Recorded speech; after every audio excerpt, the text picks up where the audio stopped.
Óigame, yo tengo una curiosidad, Sebastián. Usted, digamos, ¿qué le ha descubierto a esta canción? ¿Qué cosas le ha descubierto a esta canción? Pues creo que estoy muy acostumbrado por el mismo hecho de que no toco en un piano real, a tocar un poco suave, y creo que con esta canción he descubierto que parte del sonido que se le puede sacar a una obra también es la dinámica, O y sea, hace parte de la interpretación. matices, Sí, sí, sí. contrastes, ¿cierto? Ya. Y personalmente, digamos, ¿usted en qué piensa cuando está tocando eso? Se siente heroico. A diferencia de canciones conocidas o canciones populares, tocar estas canciones inéditas, ¿es lo mismo? No, siento que esta canción tiene un poco más de fuerza. Se siente un poco más, ¿cómo decirlo?, enérgica y catártica. Entonces, O sea, siento que ¿produce catarsis? sí, uno puede despegar como ciertas rabias, ciertas emociones sobre la... Eso. Precisamente sobre la cuando canción. Beethoven hizo el pa pa pa pam, eso es todo el mundo se asusta.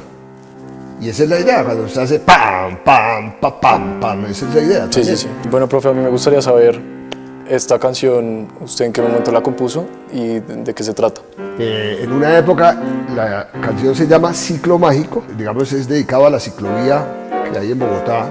El intérprete podría imaginarse la brisa, imaginarse la fuerza del pedaleo, ¿cierto? Que le van a enriquecer más su expresividad. ¿Usted ha logrado llegar hasta ese nivel?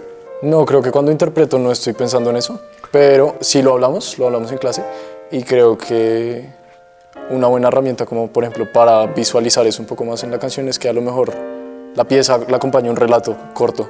Siento que es muy útil para el intérprete. Digamos, si yo tuviera un relato así, lo pueda leer y que me diga, es que eso es lo que se tiene que sentir en la pieza. Ese se lo debo.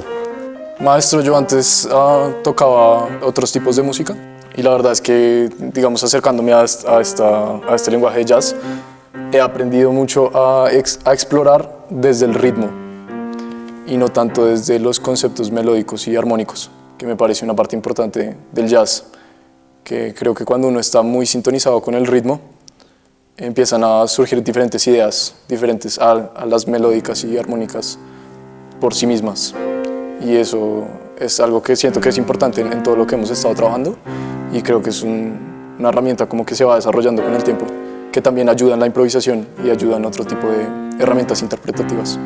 Pues justamente el ciclo es una parte importantísima en todos los repertorios, no solamente en el jazz, pero en el jazz es como el marco de referencia sobre el cual uno aprende digamos, a moverse, esos 32 compases de los estándares, y ese tipo de, digamos, de restringirse a esos 32 compases y permanecer en ciclo durante varias vueltas o varios ciclos, lo hace uno compenetrarse más con la música y le aclara, digamos, lo que puede decir en ese marco. Sí, sí, sí. Entonces me parece fantástico que haya logrado ese aprendizaje. Ese es uno de los propósitos que yo persigo en todas las canciones. Me encantó que usted se lanzó a improvisar a pesar de que nosotros no hemos desarrollado a fondo esa parte, y lo hizo de una forma eficiente.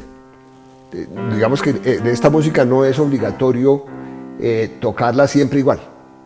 Lo obligatorio en este caso del jazz es tocarla siempre diferente, que tenga siempre aspectos diferentes. Le quiero agradecer mucho su esfuerzo con esta canción y lo felicito. Gracias, profe.